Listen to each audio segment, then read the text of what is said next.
السلام سبحانك لا علم لنا إلا ما علمتنا إنك أنت العليم الحكيم. تحت پر تشریف فرما حضرات علماء کرام، مفتیان اعظام، شعراء اور ادباء حضرات، خاص طور سے ہمارے بھائی مجاہد حسنین حبیبی صاحب، حاضرین مجلس،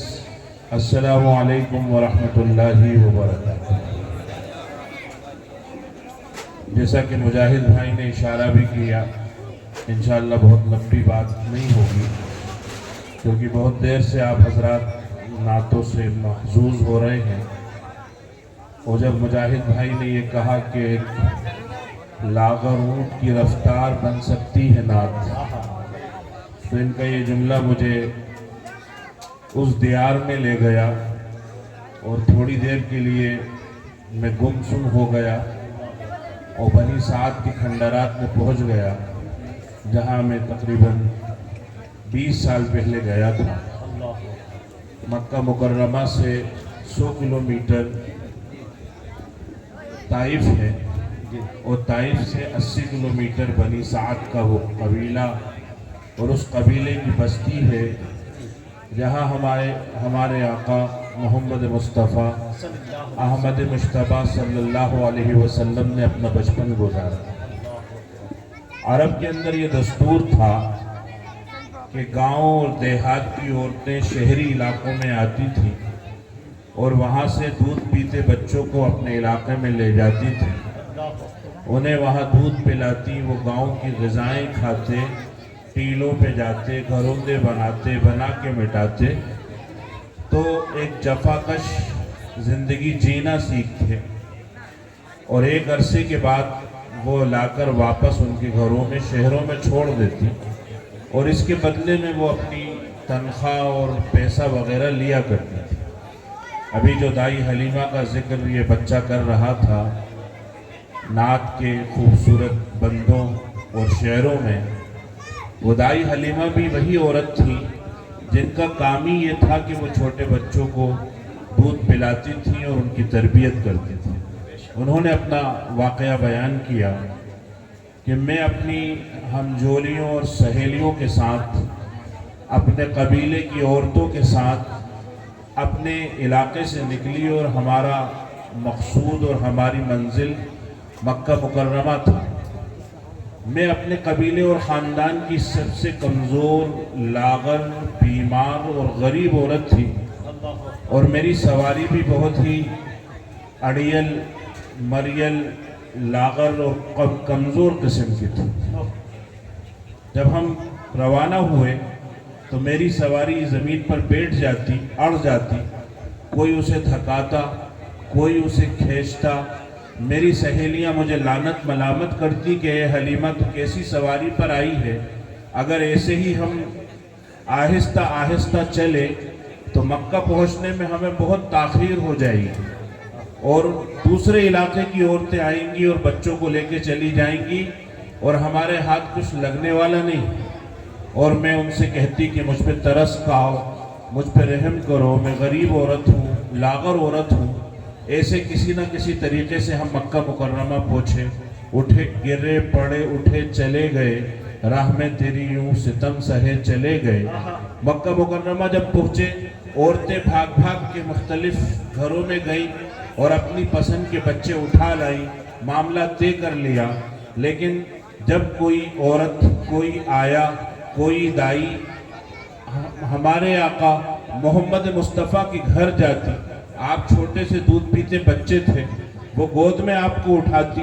اور یہ کہتی کہ ماشاءاللہ کیسا خوبصورت بچہ ہے، چہرہ جیسے چاند کا ٹکڑا ہے، آنکھوں میں ذہانت اور فطانت ہے، اب ذرا اس کے ابا کو بلاؤ تاکہ ہم ابا سے پوچھیں 2 سال 4 سال ہم گھر میں اسے رکھیں گے تو ہمیں کیا ملے گا، ہم اس کی تربیت اور پرورش کریں گے تو ہمارے حصے میں کیا آئے گا، ہم اپنا لہو دودھ کی شکل میں اسے پلائیں گے تو ہمیں کیا تنخواہ ملے گی. یہ بات کرتی کہ اس کے ابا کو بلاؤ. تو آمنہ جو ایک بیوہ ماں تھی، وہ روحا سے لہجے میں کہتی کہ اس کے ابا کا تو انتقال ہو گیا، ہاں دادا کو بلاتے ہیں. عبد المطلب وہ بھی کھانستے ہوئے بڑے میاں آ جاتے تو وہ عورت سوچتی کہ ہمیں یہاں سے کچھ ملنے والا نہیں ہے، ایک بیوہ عورت ایک بڑے میاں ہمیں کیا دیں گے، تو عذر کرتی، بہانہ کرتی، میں شام کو آتی ہوں اور بتاتی ہوں، کل آتی ہوں اور بتاتی ہوں، اور جو جاتی تو واپس نہیں آتی۔ اسی طریقے سے جب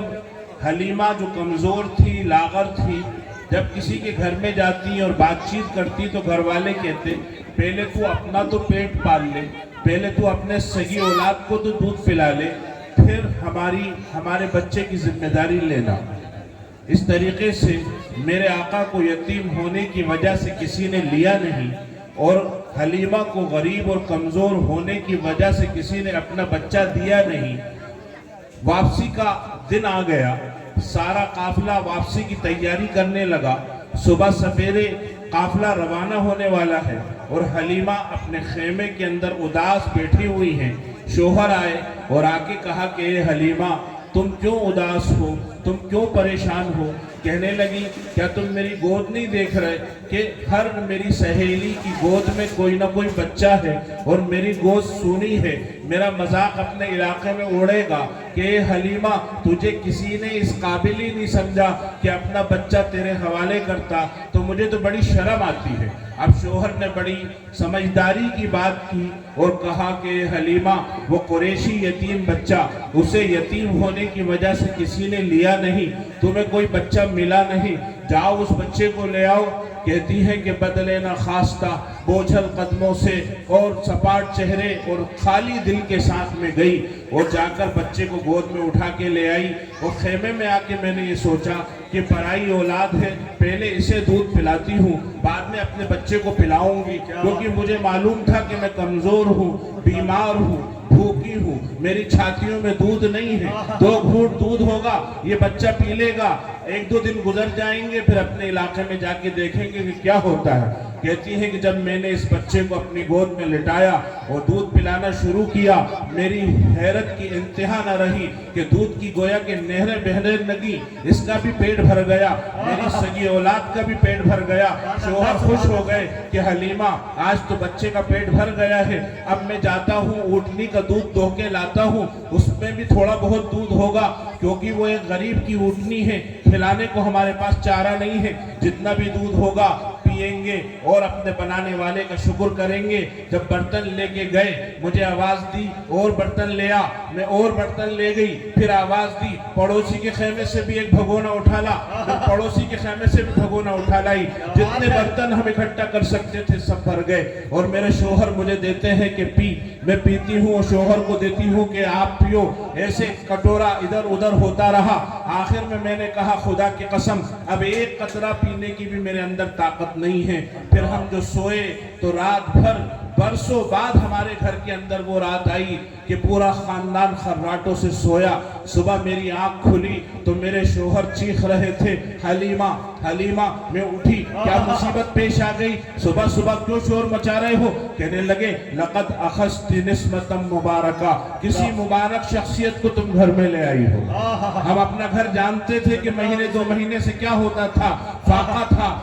بیداری تھی، پریشانی تھی، مصیبتیں تھی۔ آج کی رات تو جیسے ہم نے باغوں اور بہاروں میں گزاری ہے۔ پھر ہم اپنے اونٹ پہ سوار ہوئے، وہی کمزور اونٹنی جس کا ذکر مجاہد بھائی نے کیا کہ لاغر اونٹ کی رفتار بھی بن سکتی ہے نات، یہ لاغر اونٹ، اس پر میں سوار ہوئی اور نا امیدی کے عالم میں سوار ہوئی کہ اب وہی مسئلہ ہوگا، وہی تان و تشنی ہوگی، کوئی کھینچے گا، کوئی دھکائے گا اور لعنت ملامت سننا ہوگی۔ اور جب میرا قافلہ روانہ ہوا تو میری اونٹنی نے جو دوڑ لگائی ہے اوورٹیک کرتے ہوئی سارے قافلے سے آگے نکل گئی۔ میری ہمجولیاں اور سہیلیاں کہنے لگی کہ اے حلیمہ کیا یہ وہی سواری نہیں ہے جس پر تو آئی تھی؟ اب تو ایسا معلوم ہوتا ہے کہ یہ اڑ رہی ہے۔ تو میں بڑے چٹکارے لے لے کے کہتی انہا لہی وان لراکبہا لشأن، کہ ہاں سواری تو وہی ہے لیکن سوار نرالا ہے۔ جب اپنے علاقے میں پہنچے تو چراگاہوں میں لوگ ہم سے آ کے ملے اور کہنے لگے کہ حلیمہ کیوں آ گئی ہو؟ تم وہیں پہ رہ جاتی، ایک قافلے والوں وہیں پہ ٹھہر جاتے۔ بنی سعد کے علاقے میں تو قحط پڑا ہوا ہے، ہم بھی بھوکے مر رہے ہیں، ہمارے چوپائے بھی بھوکے ہیں۔ تو جیسے تیسے ہم اپنے گھروں میں پہنچ گئے، اور ہمارے علاقے کے چرواہے جب جانوروں کو لے کے چراگاہوں پہ جاتے اور شام کو واپس آتے تو ان کے پیٹ دبے ہوئے ہوتے اور تھن پھوکے ہوئے ہوتے، اور جب میرا چرواہا جانوروں کو لے کے آتا تو پیٹ اس کا بھرا ہوتا اور تھن دودھ سے لبالب ہوتے۔ یہاں تک کہ میرے علاقے میں یہ بات مشہور ہو گئی کہ جب مویشیوں کے مالک چرواہوں کو روانہ کرتے، کونے میں جا کے دبدباتے، کسی گوشے میں جا کے پھسپھساتے کہ دیکھو وہاں چرانا جہاں حلیمہ کا چرواہا چراتا ہے، اور انہیں یہ خبر نہ تھی کہ یہ برکت چراگاہوں کی نہیں، یہ کمال چرواہوں کا نہیں، یہ برکت اس بچے کی ہے جو میرے آنگن میں کھیل رہا ہے۔ اب ہم کیوں نہ کہیں کہ آئی لو محمد، نعرہ تکبیر، محبت رسول، آئی لو یو محمد، ایسی برکتوں والی ہستی، ایسے نبی محترم صلی اللہ علیہ وسلم کے ہم امت ہیں۔ ایک وقت کی چکی گھومی، 60 سال بعد آقا نامدار محمد مصطفیٰ احمد مجتبیٰ صلی اللہ علیہ وسلم مسجد نبوی میں تشریف فرما ہے، اور ایک صحابی دوڑے آتے ہیں کہ ہم پوچھ گچھ کر رہے تھے، مکہ کے آس پاس کے قبیلوں کا سروے کر رہے تھے، فہرست میں ان لوگوں کے نام لکھ رہے تھے، ان سے پوچھ گچھ کر رہے تھے، تو ایک عورت ہے وہ بالکل کوآپریٹ نہیں کر رہی ہے، وہ یہ کہہ رہی ہے کہ مجھ سے کوئی سوال نہیں کر سکتا، مجھ سے کوئی بات نہیں کر سکتا، مجھ سے کوئی پوچھ گچھ نہیں کر سکتا، مجھ سے کوئی تفتیش نہیں کر سکتا، کیونکہ میں محمد کی بہن ہوں۔ اللہ کے نبی نے فرمایا محمد کی بہن کہاں سے آ گئی؟ محمد کی بہن، میں تو در یتیم ہوں، اپنے باپ کی اکیلی اولاد ہوں، دنیا میں آیا تو ابا انتقال کر چکے، 6 سال کی عمر میں ابا بھی چلے گئے، 8 سال کی عمر میں دادا بھی چلے گئے، میں تو اللہ نے مجھے یتیم بنایا ہے، میرے کہاں سے کوئی بہن آ گئی؟ پھر بھی اس عورت کو لے کر آؤ۔ جب وہ آ گئی تو آقا نے فرمایا کہ کیا تم میری بہن ہو؟ تم یہ کیسے دعویٰ کر سکتی ہو؟ اوہو، آپ مجھے بھول گئے، میں حلیمہ کی بیٹی ہوں، میں آپ کی وہ آپا جان ہوں جس نے اپنی گود میں آپ کو سلایا ہے، لوریاں سنائی ہیں، ربنا ابق لنا محمدا حتی اراہ غلاما یافعا ثم اراہ سیدا مصفدا وابعد عنہ اعادیہ والحسدا، کہ اللہ میرے اس ننھے منھے بھائی محمد کی زندگی میں برکت عطا فرما۔ میں یہ چاہتی ہوں کہ یہ نوجوان لڑکا بنے، اور اس کے بعد یہ جوان ہو کے طاقتور بنے، اور اس کے بعد یہ خود قوموں کا سردار بنے، اور یہ سردار گر بنے، یہ جس کی طرف اشارہ کر دے وہ بھی سردار بن جائے، جیسے ابو بکر بنے، جیسے عمر بنے، جیسے عثمان بنے، جیسے علی بنے، جیسے سیاہ فام حضرت بلال بنے، جیسے روم سے آئے ہوئے حضرت صہیب رومی بنے، کہا سردار بنے اور سردار گر بنے، اور میں اس کی نظریں اتارتی ہوں اور اس کے دشمنوں کو اس سے دفع کرتی ہوں۔ آپ نے کہا اچھا تم وہ ہو میری آپا جان؟ آپ نے اپنے تن کی، آپ نے فرمایا کہ اچھا یہ بتاؤ تمہارے پاس کوئی ثبوت ہے کہ تم وہی ہو؟ کہا ہاں، ایک مرتبہ میں جنگل کی سیر پہ آپ کو لے کے گئی، آپ میری پٹی پر سوار تھے، شام ہو چلی، دن ڈھل چلا اور جانوروں کی آوازیں آنے لگی، تو مجھے ڈر ہوا تو میں پلٹنے لگی، آپ نے کہا نہیں مجھے تو اور سیر کرنا ہے، اور جب میں نے آپ کی بات نہ مانی تو آپ نے میرے کندھے پہ کاٹ لیا، اور ایسا زور کا کاٹا کہ نشان آج تک میری مونڈے اور کندھے پہ موجود ہے، یہ آپ کہیں تو دکھا دو۔ آپ نے کہا نہیں، ان کا نام ہے حذافہ، لیکن اللہ کے نبی نے فرمایا ہاں ہونا یا شیما، اے شیما، اے نشان والی بہن، یہاں آ کر بیٹھ جاؤ۔ چادر بچھا دی، بٹھا لیا، اب آپ نے بات چیت شروع کری۔ آپ ملک حجاز کے سیاسی سربراہ ہیں، آپ ہزاروں مومنوں کے دلوں کا نور ہیں،